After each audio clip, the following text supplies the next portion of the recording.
So here we have an example analytical paragraph for All Summer in a Day. It says, in Ray Bradbury's science fiction short story All Summer in a Day, Bradbury creates an oppressively harsh setting to help illustrate how central nature, particularly the sun, is to humankind. Bradbury emphasizes just how unrelenting the rain on Venus is by including that it had been raining for 7 years and that 1,000 forests have been crushed under the rain. By mentioning just how many years the rain had been falling, Bradbury shows how nonstop the rain has been, and its ability to crush so much life highlights the sheer oppressive power of the rain.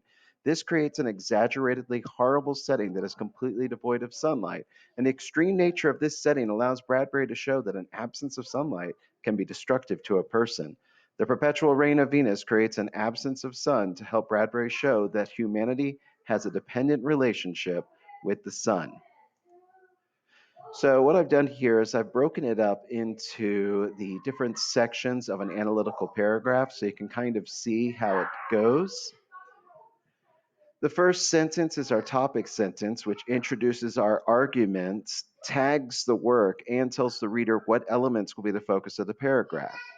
The argument that we're trying to make is that Bradbury is trying to say how central nature, particularly the sun, is to humankind.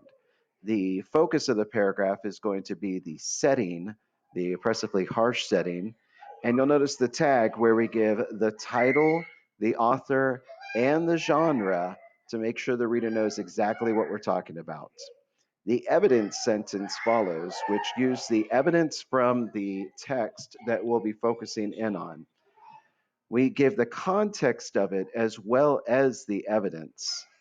Bradbury emphasizes just how unrelenting the rain on Venus is by including that it had been raining for 7 years and that 1,000 forests have been crushed under the rain.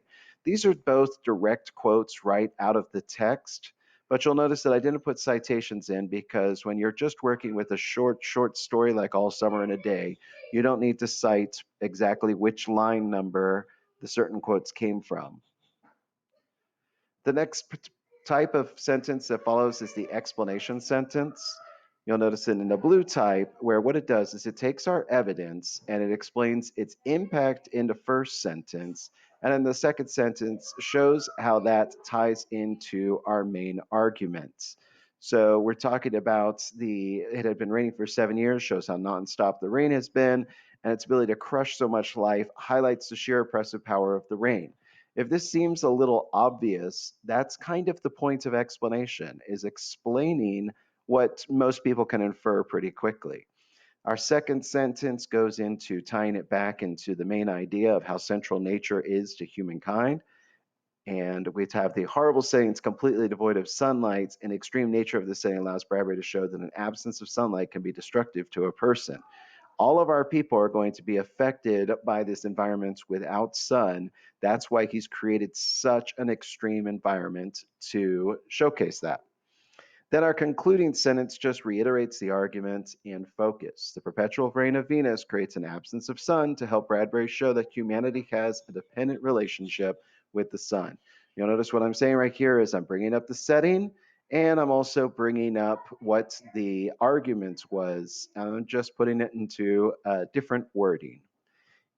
You'll be doing this with your own analytical paragraph later this week, so I just wanted to kind of walk you through this. I hope you guys are doing okay at home. I also hope you could not hear my children too much.